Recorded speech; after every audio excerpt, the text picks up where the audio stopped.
মৃত্যুর সময় নাফরমান যারা দুনিয়াদার যারা ওদের অনেক কষ্ট হবে।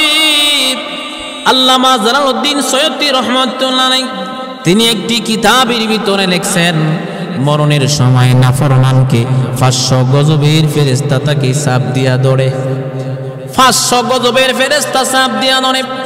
বুড়া আঙ্গুল থেকে জান টিপতে টিপতে যখন তার রূহ কণ্ঠ নালীতে নিয়ে আসে, তখন সে বুঝতে পারে আর বাঁচতে পারবো না, চলে যাওয়ার সময় হয়ে গেছে।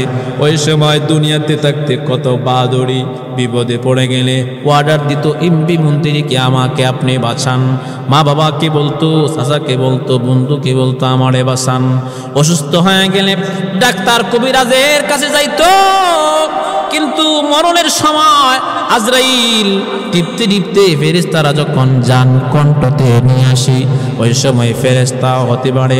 ফেরেশতারা বলেন, তোমার কোনো ডাক্তার কবিরাজ আসেনি? ডাকলে ডাকো, ডাকতে পারো, তোমাকে দিকে আমাদের হাত থেকে তোমাকে বাঁচাতে পারে কিনা। ওই সময় চিল্লায়া কাঁদে, কোথায় রে সন্তান, কোথায় সন্তান, আমাকে বাঁচাও, তোমাদের জন্য কত কিছু না করলাম। ওই সময় চিল্লায়া চিল্লায়া ডাকি, কেউ সাড়া দেয় না গো। তখন আর বুঝতে বাকি রইল না, আমার আর তাকা যাবে না, আমার যাওয়ার সময় হয়ে গেছে। এই জন্যই তো কবি বলেন, চোখের পলকে তুমি হতে পারো লাশ, চিরতরে বন্ধ হবে তোমার নিঃশ্বাস। হবি আলান তোমারি নাম, হবি আলান তোমারি নাম, মসজিদের মাইকে বাড়িওয়ালা নাই রে, বাড়ি নাই রে দুনিয়াতে, বাড়িওয়ালা নাই রে, বাড়ি নাই রে দুনিয়াতে। তার মানে নাফরমানকে 500 গজবের ফেরেশতা আজরাইল ডাক দিয়ে বলতেছে, ওগো জিবরাইল, নোটিশের মধ্যে লেখা ইদ্রিস পয়গম্বর 4th আসমানের মধ্যে তার মরণ হবে। আমি চিন্তায় পেরেশান ছিলাম, কিভাবে 4th আসমানে আসবি আর আমি কেমন করে তার জান কবজ করব। তার মানে হচ্ছে ইদ্রিস পয়গম্বরের জান 4th আসমানে আজরাইল কবজ করেছিল। যার মরণ যেখানে সেখানেই মরতে হবে আর সেখানেই যাবে। সুলাইমান আলাইহিস সালামের কাছে আজরাইল সাক্ষাৎ নিয়ে আসছেন, কথোপকথন করতেছেন। একজন পাশে এক লোক দা বসে আছে। এক মুহূর্তে আজরাইল বারবার তার চোখ ব্যাকা করে শুধু খালি ওই লোকটার দিকে তাকায়। এক পর্যায়ে হঠাৎ ওই লোকটা চিন্তা করতেছেন, ব্যাপার কি, তার কি ঠাওয়ার ব্যাকা নাকি, আমার দিকে বারবার তাকাই। কিছুক্ষণ কথোপকথন করার পরে যখন আজরাইল চলে গেলেন, এক মুহূর্ত তিনি এবার সুলাইমান আলাইহিস সালামকে তখন ডেকে বলেন, আপনার কাছে যে আসছিল সেই লোকটাকে বলতেছেন তিনি হচ্ছেন আজরাইল। এমনি বলেন, আহারে উনি বারবার শুধু আমার দিকে তাকায়। তার ভিতরে বড় ঢুকে গেছে, ডেকে বলতেছে, ওগো নবী সুলাইমান, আপনাকে তো আল্লাহ পাক অনেক নিয়ামত দান করেছেন। সুলাইমান আলাইহিস সালাম কি মহান আল্লাহ পাক, বাতাস তার নিয়ন্ত্রণে ছিল, যেটা বলতো যেটা বলতো বাতাস তার কথা শুনতো। পিঁপড়া পর্যন্ত কথা বলতো সুলাইমান আলাইহিস সালাম, পিঁপড়ার কথা পর্যন্ত, বুঝতে পারছেন। ওই লোকটা তখন ডাক দিয়ে বলতেছেন, ওগো নবী সুলাইমান, আপনি আমাকে বাঁচান। ও তোমাকে কিভাবে বাঁচাবো? বলতেছি, আপনি যেটা পারবেন সেটাই আপনি করেন। আপনি আমাকে বাতাসকে হুকুম দেন, আমাকে যেন ভারতবর্ষে একটা স্থান আছে, ওই স্থানে যেন আমাকে দিয়ে আসে। সুলাইমান আলাইহিস সালাম তার কথা মতে তাকে ওই জায়গায় পাঠাইয়া দিলেন, বাতাসকে হুকুম দিলেন, সেখানে চলে গেলেন। যখন তিনি মাটিতে পা রাখছেন, টাকা দেখতেছেন কয়েকজন ব্যক্তি কবরের মাটি করতেছে। এমনি ডেকে বলেন, ওই কবর কার জন্য করতেছেন? ডেকে বলতেছেন, সুলাইমান আলাইহিস সালামের কাছ থেকে একজন ব্যক্তি এখানে আসবি, এখানে তার জান আজরাইল কবজ করবেন, তার কবর সেখানে হয়। তার বুঝতে বাকি রইল না, আজরাইল যে আমাকে দেখতেছিল, তার মানে আমার মনে হয় সময় শেষ হয়ে গেছে। এরে আমার যুবক ভাইরা আমার, আল্লাহর রাসূল মুহাম্মাদুর রাসূলুল্লাহ সাল্লাল্লাহু আলাইহি ওয়াসাল্লাম নবী আমার মেরাজে গেলেন। নবী যাইলেন, চলাফেরা করতেছেন, জান্নাত আর জাহান্নাম দেখতেছেন। প্রথম আসমান, দ্বিতীয় আসমান, তৃতীয় আসমান, এমন করে করে নবী যখন ভ্রমণ করতেছেন, এক মুহূর্তে নবী আমার তাকায় দেখেন আজরাইল একটা বড়ই গাছের নিচে বসে আছে। আজরাইল একটা বড়ই গাছের নিচে বসা, বড় বড় পাতা। এক মুহূর্তে নবী আমার ডেকে বলেন, আজরাইল আপনি এখানে বসে আছেন কেন, কারণ কি? ডেকে বলেন, নবী গো, এই বড়ই গাছের পাতার মধ্যে পৃথিবীর সমস্ত মানুষের নাম লেখা আছে। যার যখন মরণ হয়ে যায়, যার মেয়াদ শেষ হয়ে যায়, তার হায়াতের সময় যখন শেষ হয়ে যায়, 40 দিন আগেই তার পাতাটা জমিনে পড়ে যায়। তার ঠিকানা সহ সব কিছু আমি তখন দেখতে পাই। আমি 40 দিন আগে তার পাতা পড়ে যাওয়া পাতাটা আমি হাতে নিয়ে দেখতে পাই, অমুক এলাকার অমুকের ছেলে অমুককে তার হায়াত শেষ হয়ে গেছি। ওগো পয়গম্বর, আমি এটার মিশে বসে থাকি কখন কার হায়াতের কাগজ পড়বে, পাতা পড়বে। যখন সময় শেষ হয়ে যায়, আমি নোটিশ অনুযায়ী সেই মানুষটার জান কবজ করি। তার মানে বোঝা গেল প্রত্যেক মানুষের 40 দিন আগে গাছ থেকে একটা করে পাতা তার ঠিকানা সহ আজরাইলের সামনে পড়ে যায়। এই জন্যে ভাইয়েরা আমার, না জানি কার হায়াতের সময় শেষ হয়ে গেছে। আজরাইল বারবার 40 দিনের ভিতরে আয়সা সতর্ক করে। আমরা তো মনে করি অনেক বাঁচবো, অনেক কিছু করব, অমুক করব, তমুক করব। না না, কার কখন মরণ হয়ে যাবি কেউ আমরা জানি না। তাই আজকে সময় পেয়েছি, আজকেই মনে করতে হবে আমার জীবনের শেষ সময়। আমরা তো বিশাল লম্বা হায়াত বাঁচবো মনে করি। আমার আপনার নবী মুহাম্মাদুর রাসূলুল্লাহ সাল্লাল্লাহু আলাইহি ওয়াসাল্লাম নবী আমার সাহাবীদেরকে ডেকে বলেন, রে সাহাবীরা, কে কতটুকু সময় দুনিয়াতে বাঁচবা চিন্তা করো। একজন সাহাবী ডেকে বলেন, ইয়া রাসূলুল্লাহ, ওগো আল্লাহর রাসূল, আমি বিশ্বাস করি এখান থেকে উঠে বাড়ি পর্যন্ত যেতে পারবো। এই ঘোষণা দিলেন। এক মুহূর্তে আরেকজন সাহাবীকে ডাকলেন, ডেকে বলেন, আমি বিশ্বাস করি গো নবী, এখান থেকে উঠে আমি দাঁড়াতে পারবো, একটু হাঁটতে পারবো। একজন সাহাবী এক এক রকম বললেন। আমার আপনার নবী এক মুহূর্তে তখন ডেকে বলেন, ও সাহাবীরা শোনো, আমি রাসূল ডান দিকে সালাম ফিরাইলাম, আমি আমার চেহারাটা খাবার দিকে ঘুরাবো, এতটুকু সময় আমি বিশ্বাস করতে পারি না। দুনিয়াতে আমার নিজের গ্যারান্টি এতটুকু দিতে পারি না। তো এই জন্যে হায়াতের সময় শেষ হওয়ার আগে হায়াতকে মূল্যায়ন করতে হবে, নামাজ পড়তে হবে, আল্লাহ পাকের পেয়ারা হওয়ার চেষ্টা করা, আল্লাহর ভয় দিলে অন্তরে রাখা। আল্লাহ পাক বলেন, ইয়া আইয়ুহাল্লাযীনা আমানুত্তাকুল্লাহা ওয়া কুনু মা'আস সাদিকিন। আল্লাহ পাক বলেন, হে ঈমানদারেরা, আমি আল্লাহকে তোমরা ভয় করো, সত্যবাদী আল্লাহওয়ালাদের সহবতে থাকো। তো বলতেছিলাম, সুলাইমান আলাইহিস সালামের কাছে এক লোক বসা। ওই লোকে বলতেছি, বাতাস কি হুকুম করেন আমার যেন ভারতবর্ষ এলাকায় দিয়ে আসে। বাতাস কি হুকুম দিলেন, তিনি নামছেন, আমার সাথে সাথে আজরাইলও নামছে। ডেকে বলেন, আপনারা দেখলাম আজরাইলকে বলতেছি, দেখলাম আপনি সুলাইমান পয়গম্বরের কাছে এখানে কেন আসছেন। ডেকে বলতেছেন, আমিও তো চিন্তা করতেছি তুমি এখানে কেন আসছো। আজরাইল ডেকে বলেন, শোনো, তোমার হায়াত শেষ।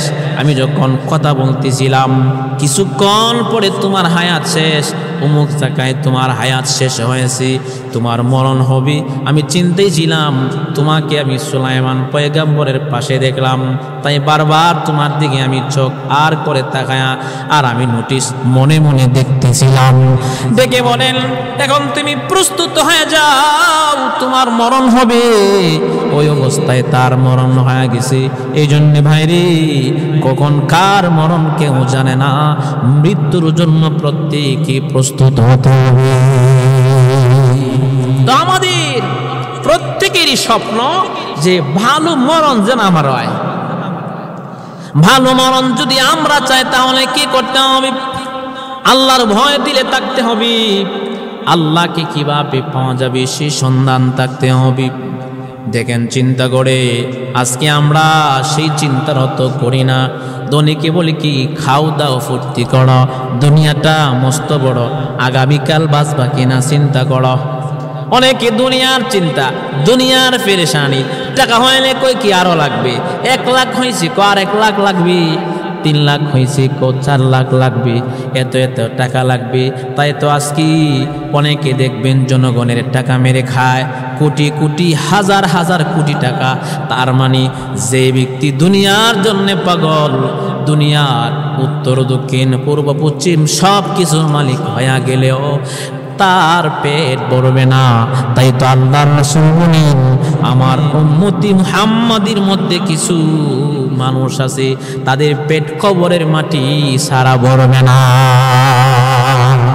সকলেই মরতে হবে, কেউ থাকতে পারবে না। মৃত্যুর সময় নাফরমান যারা, দুনিয়াদার যারা, ওদের অনেক কষ্ট হবে। আল্লামা জালালউদ্দিন সৈয়দী রাহমাতুল্লাহ আলাইহি তিনি একটি কিতাবের ভিতরে লিখছেন, মরণের সময় নাফরমানকে 500 গজবের ফেরেশতা তাকে চাপ দিয়া ধরে। 500 গজবের ফেরেশতা চাপ দিয়া ধরে। বুড়া আঙ্গুল থেকে জান টিপতে টিপতে যখন তার রূহ কণ্ঠ নালীতে নিয়ে আসে, তখন সে বুঝতে পারে আর বাঁচতে পারবো না, চলে যাওয়ার সময় হয়ে গেছে। ওই সময় দুনিয়াতে থাকতে কত বাহাদুরি, বিপদে পড়ে গেলে অর্ডার দিত এমপি মন্ত্রীকে, আমাকে আপনি বাঁচান। মা বাবাকে বলতো, চাচাকে বলতো, বন্ধুকে বলতো আমারে বাঁচান। অসুস্থ হয়ে গেলে ডাক্তার কবিরাজের কাছে যাইতো। কিন্তু মরণের সময় আজরাইল টিপতে টিপতে ফেরেশতারা যখন জান কণ্ঠতে নিয়ে আসি, ওই সময় ফেরেশতা হতে পারে ফেরেশতারা বলেন, তোমার কোনো ডাক্তার কবিরাজ আসেনি? ডাকলে ডাকো, ডাকতে পারো, তোমাকে দেখি আমাদের হাত থেকে তোমাকে বাঁচাতে পারে কিনা।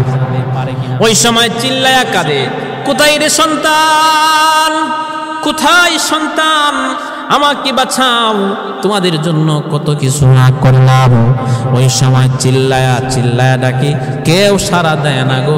তখন আর বুঝতে বাকি রইল না, আমার আর তাকা যাবে না, আমার যাওয়ার সময় হয়ে গেছে।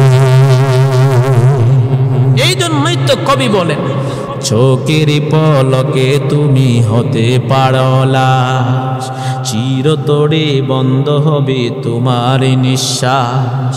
হবি আলান তোমারি নাম, হবি আলান তোমারি নাম, মসজিদের মাইকে। বাড়িওয়ালা নাই রে, বাড়ি নাই রে দুনিয়াতে, বাড়িওয়ালা নাই রে, বাড়ি নাই রে দুনিয়াতে। তার মানে নাফরমানকে 500 গজবের ফেরেশতা চাপ দিয়া ধরবে। আর মুমিনের যখন মরণের সময় হবে, মুমিনকে জান্নাতি ফেরেশতারা, সুঘ্রাণযুক্ত ফেরেশতারা তাকে সালাম প্রদান করবে। আল্লাহ পাক নিজে কোরআনুল কারীমের ভিতরে আল্লাহ বলেন, ফেরেশতারা এসে বলবেন, আল্লাহ তাখাফু ওয়ালা তাহজানু ওয়া আবশিরু বিল জান্নাতিল্লাতী কুনতুম তুআদুন। ফেরেশতারা আয়েশা বলবি, আল্লাহ তাখাফু ওয়ালা তাহজানু ওয়া আবশিরু বিল জান্নাতিল্লাতী কুনতুম তুআদুন। ফেরেশতারা আয়েশা বলবে, তোমার কোনো ভয় নাই, কোনো পেরেশানি নাই, জান্নাতের সুসংবাদ দিয়ে বলবে, যে জান্নাতের ওয়াদা তোমাকে দেওয়া হয়েছিল, সেই জান্নাতের সুসংবাদ তুমি খুশি হয়ে যাও। এই জন্যে প্রত্যেকেই মরণের জন্য প্রস্তুত হওয়া। এই জন্যে ভাইয়েরা আমার যেন সুন্দর মরণ হয়, কবরটা যেন শান্তিময় হয়, সকলে এই চিন্তায় ফিকির করে দুনিয়াতে পা চালানো, এমনকি দুনিয়াতে সুন্দর সুন্দর বলে মানুষের সাথে ব্যবহার ভালো করা, হিংসা অহংকার মুক্ত জীবন গড়া। দেখেন, খলিফাতুল মুসলিমিন হযরত উমর এমন একজন সাহাবী ছিলেন, জান্নাতের সার্টিফিকেট দুনিয়াতে দেখতে পাইছিলেন। জান্নাতের সার্টিফিকেট প্রাপ্ত সাহাবী হযরত আবু বকর, তিনিও জান্নাতের সার্টিফিকেট পাইছেন। খলিফাতুল মুসলিমিন হযরত ওমর কেমন একজন সাহাবী, যেদিন খলিফাতুল মুসলিমিন হযরত ওমর দুনিয়া থেকে বিদায় হয়ে যাবেন, আহারে তিনি তার ছেলেকে ডেকে বলেন, শোনো আমার নবী মুহাম্মদুর রাসূলুল্লাহ সাল্লাল্লাহু আলাইহি ওয়াসাল্লাম নবীজির রওজার পাশে একটা জায়গা খালি আছে, এই জায়গাতে অগ্রাধিকার নবীজির স্ত্রী আম্মা জান আয়েশা শুইবেন, তারও স্বপ্ন। হযরত ওমর ডাক দিয়ে বলেন, আমাকে তোমরা যেখানে দাফন করবা ঠিক আছে, কিন্তু আমার স্বপ্ন ইচ্ছা আমি আমার নবীজির রওজার পাশে নবীর সাথে আমি ঘুমাইতাম। তোমরা সকলেই আমার লাশ কানা তোমরা নিয়া নবীজির রওজার পাশে নিয়া তোমরা আমাকে শোয়ানোর জন্য অনুমতি চাইবা। নবীজির স্ত্রী আম্মা জান আয়েশা রাদিয়াল্লাহু তাআলা আনহার কাছে, নবীজির স্ত্রী আম্মা জান আয়েশা রাদিয়াল্লাহু তাআলা আনহার কাছে খলিফাতুল মুসলিমিন হযরত ওমরের ছেলে চলে গেলেন। যাওয়ার পরে গিয়ে বলতেছেন, ওগো আম্মা জান, আমার আব্বা দুনিয়া থাকতে বলে গিয়েছিল যদি তিনি মরে যায় আপনার কাছে যেন পারমিশন চায়। আমার আব্বার বড় স্বপ্ন, বড় আশা আপনার স্বামী, তার মানে আমার নবী মুহাম্মাদুর রাসূলুল্লাহ সাল্লাল্লাহু আলাইহি ওয়াসাল্লামের পাশে একটু শুইতে ইচ্ছা। এমনি আম্মা জান আয়েশা বলেছিলেন, কোনো বাধা নাই, কোনো বাধা নাই, অবশ্যই খলিফাতুল মুসলিমিন হযরত ওমর শুইবে। খলিফাতুল মুসলিমিন হযরত ওমর তিনি দুনিয়া থেকে বিদায় হয়ে গেলেন, বলে গেছেন, আমি যেদিন দুনিয়া থেকে বিদায় হয়ে যাব আমার নবীজির রওজার পাশে যাইয়া তোমরা অনুমতি চাইবা, যদি রওজা থেকে অনুমতি আসে তাহলে তোমরা আমাকে দাফন করবা। তখন খলিফাতুল মুসলিমিন হযরত ওমরের লাশ কানা লইয়া নবীজির রওজার পাশে যাইয়া অনুমতি চাইলেন। রওজার ভিতর থেকে অনুমতি চলে আসছে। সুবহানাল্লাহ, কেমন একজন সাহাবী! সেই সাহাবী জান্নাতের সার্টিফিকেট পেয়েছিলেন। ওমর ফিল জান্নাহ, আবু বকর ফিল জান্নাহ।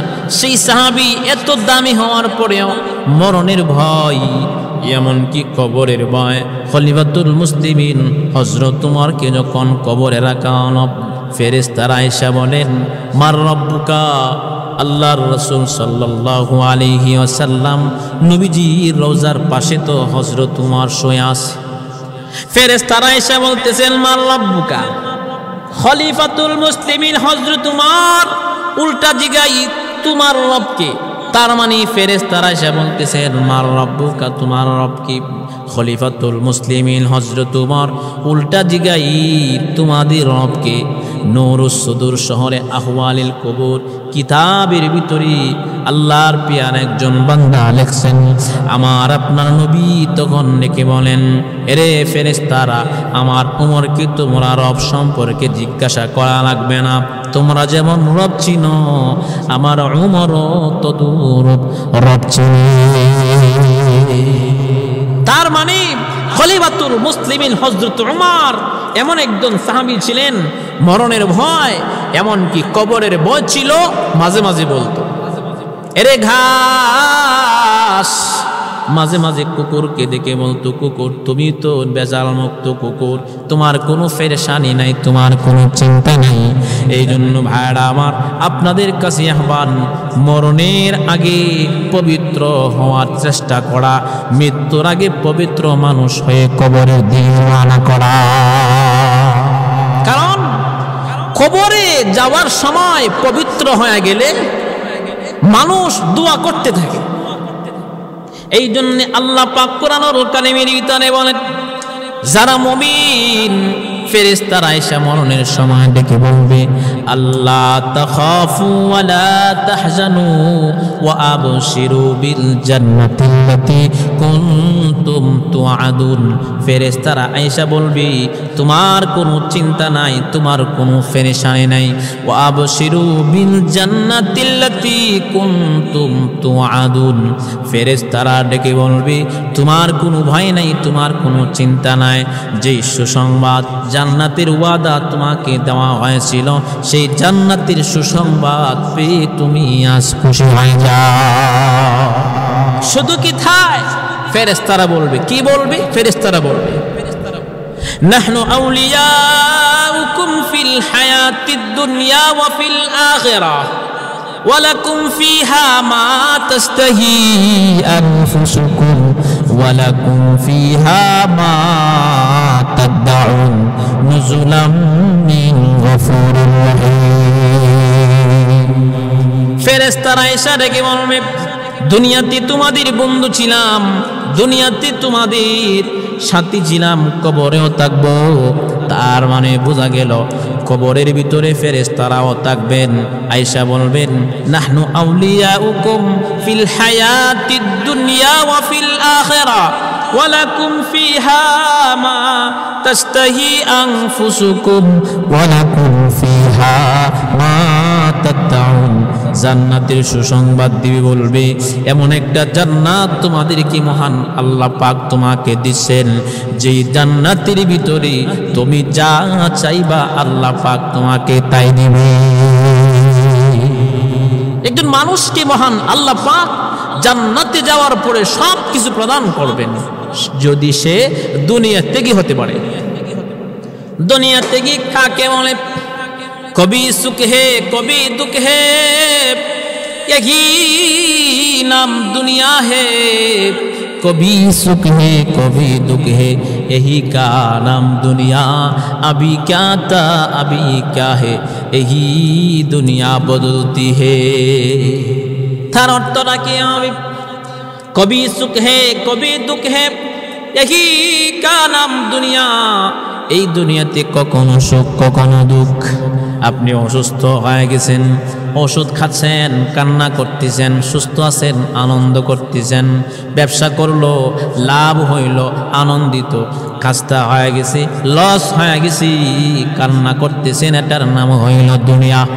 अभी क्या था अभी क्या है, यही का नाम दुनिया है।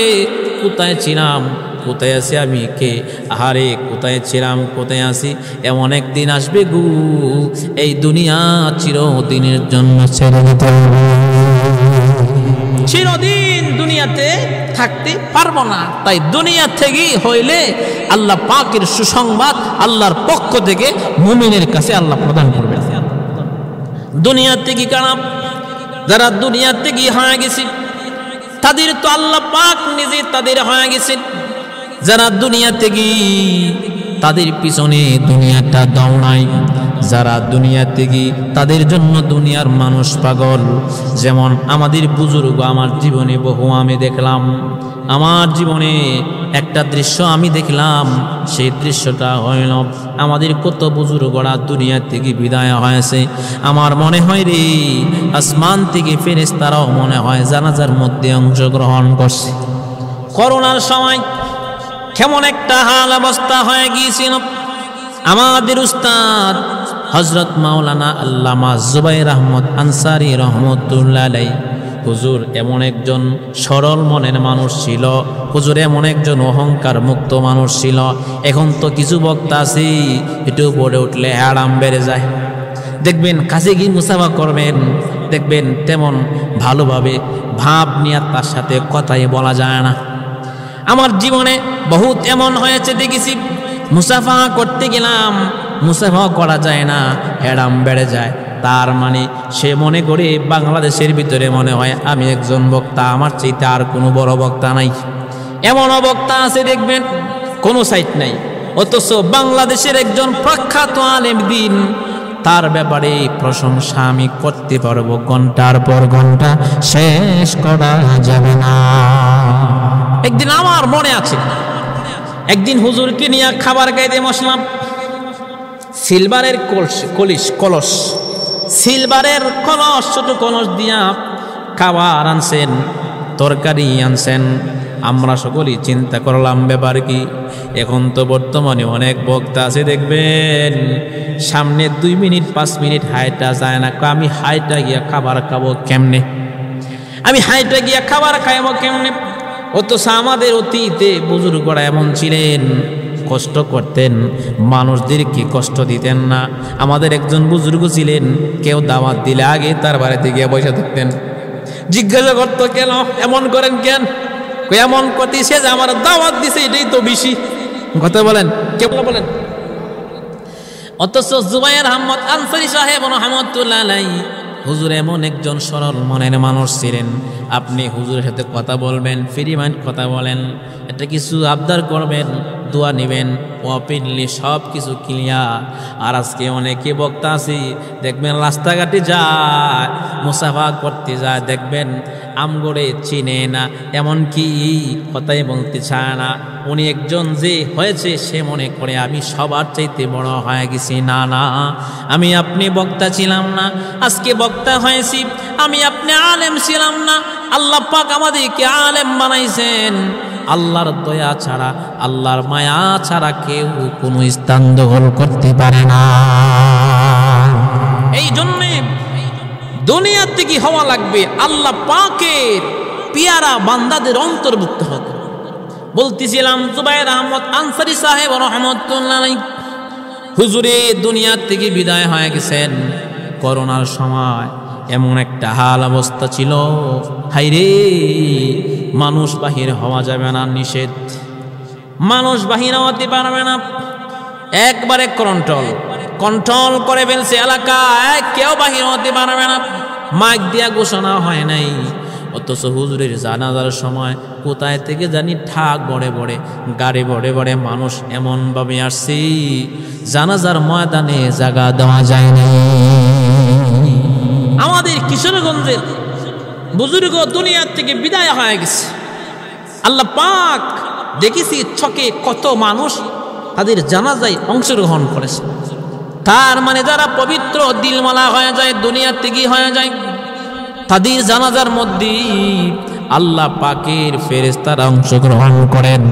দুনিয়া থেকে কারা, যারা দুনিয়া থেকে হয়ে যায় আল্লাহ পাক তাদের হয়ে যায়। শাহেদ দৌলা একজন আল্লাহ পাকের পেয়ারা বান্দা, শাহেদ দৌলা একজন আল্লাহর ওলি মানুষ।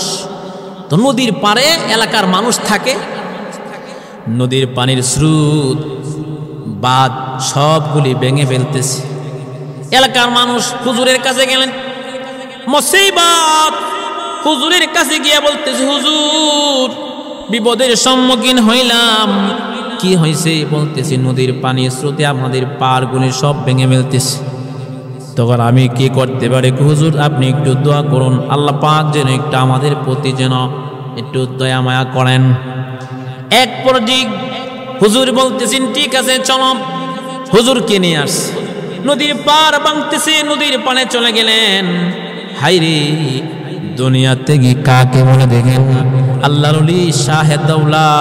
তিনি আবার বলতেছেন দোয়া করব, ঠিক আছে আগে একটা কুদাল নিয়ে আস। কুদাল নিয়ে আসছি, কুদাল আল্লাহ যেই দিক দিয়া পানির স্রোত পাহাড় ভাঙতেছি, ওইখানে শাহেদ দৌলা আল্লাহর বান্দা তিনি মাটি কুড়ে কুড়ে নদীতে ফেলতেছে। এলাকার মানুষ ডাক দিয়ে বলতেছে ব্যাপার কি, এটা আবার কোন কারবার? আপনাকে তো আল্লাহ আপনাকে নিয়ে আসছি একটু দোয়া করতেন যেন নদীর পার যেন আমাদের বাঁধ যেন না ভাঙ্গে। আর আপনি বলছেন আপনি দোয়া করবেন, কিন্তু এখানে আসলেন আয়েশা বলছেন কুদাল আনতাম, কুদাল নিয়ে আসছি, আপনাকে দিলাম, আপনি আরো কুড়ে কুড়ে নদীতে ফেলেন, কারণ কি? ডেকে বলেন পানি কার হুকুম মানে? এলাকার মানুষ বলে আল্লাহর হুকুম মানে। তাইলে মাওলার হুকুমের পানি যদি পার ভাঙতে চায়, আমি কেন মাওলার হুকুমের পানির উল্টা চলবো? আল্লাহ যেই দিকে চায় আমিও সেই দিকে। সুবহানাল্লাহ। আল্লাহ যেই দিকে চায় আমিও সেই দিকে। শাহেদ দৌলা তিনি ডাক দিয়ে বলতেছেন আমার মালিক যেই দিকে আমিও সেই দিকে। আল্লাহ পাক পানিকে বললেন সাবধান, পানি আর একটা ইঞ্চি ভাঙবে না।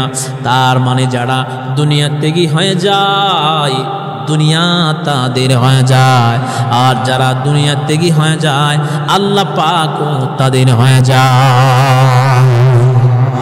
আল্লাহ আমার রব, এই রবি আমার সব, দমে দমে তুনু মানে তারি অনুবাদ।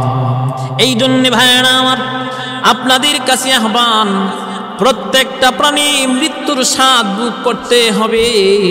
তাই মৃত্যুর আগে প্রত্যেকেই প্রস্তুত নেয়া, যেন আমার মরণটা যেন সুন্দর হয়, আমার মরণটা যেন ভালো স্থানে হয়, আমার মরণটা যেন ভালো জায়গায় হয়।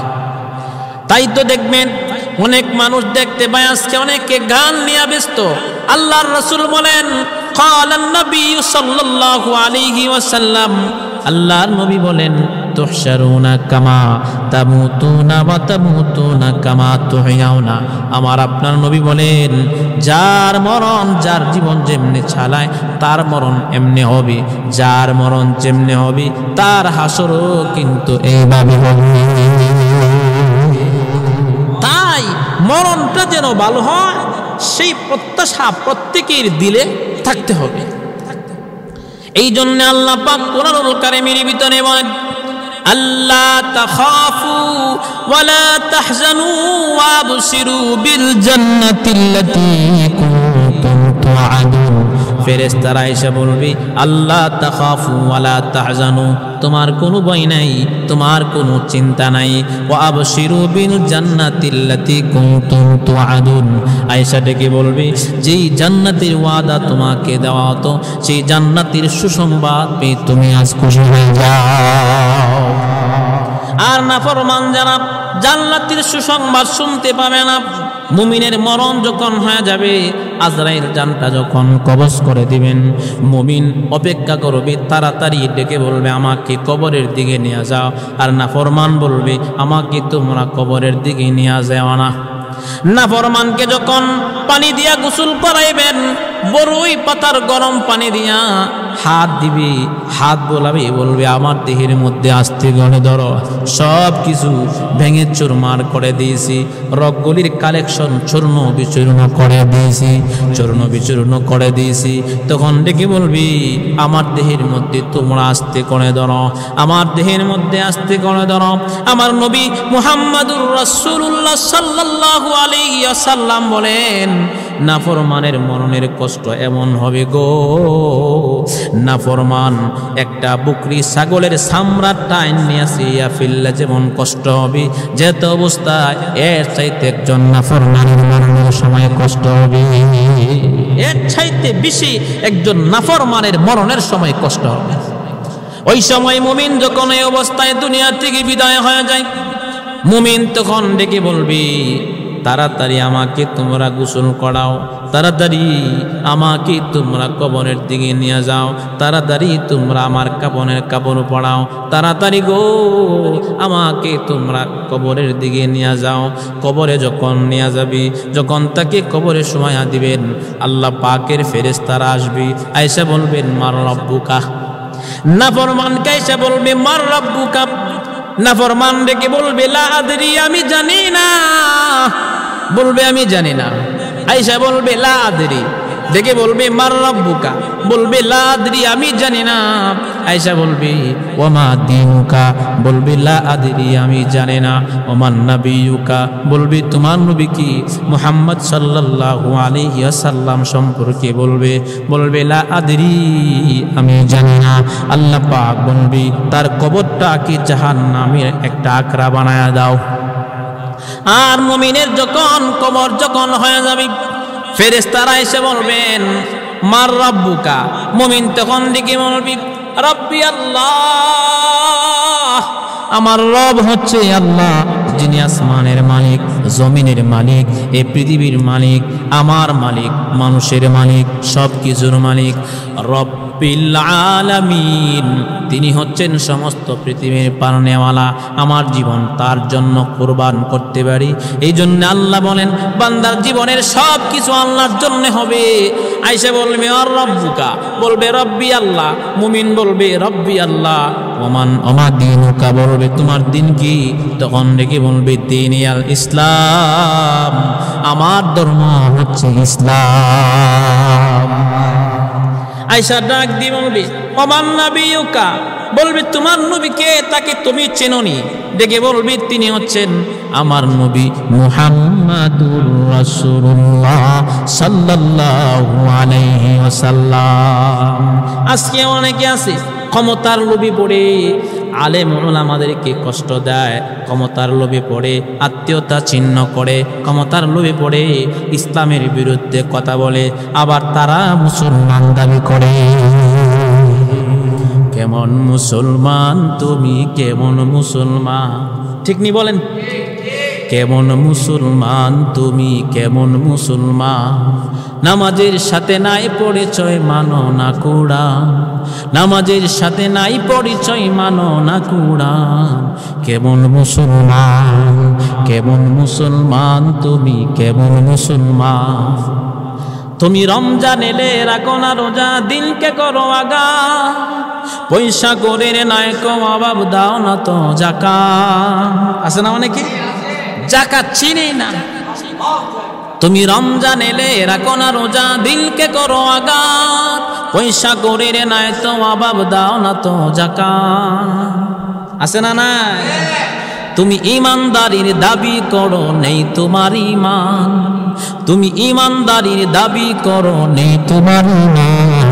কেমন মুসলমান, কেমন মুসলমান তুমি, কেমন মুসলমান? তুমি সুদের টাকায় প্রাসাদ গড়, ঘুষ ছাড়ো না, দিন কিনা খেয়ে মরে খবর রাখো না। ঠিক কিনা বলেন? তুমি সুদের টাকায় প্রাসাদ গড়, ঘুষ ছাড়ো না, দিন কিনা খেয়ে মরে খবর রাখো না। তুমি কি করো?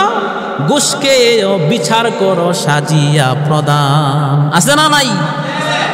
অনেকে দেখবেন ৫,০০০ টাকা ঘুষ খেয়া বিচার করে প্রধান সাইজা। আসেনি? তুমি সুদের টাকায় প্রাসাদ গড়, ঘুষ ছাড়ো না, দিন কিনা কে মরে খবর রাখো না। তুমি ঘুষকে বিচার করো সাজিয়া প্রদান।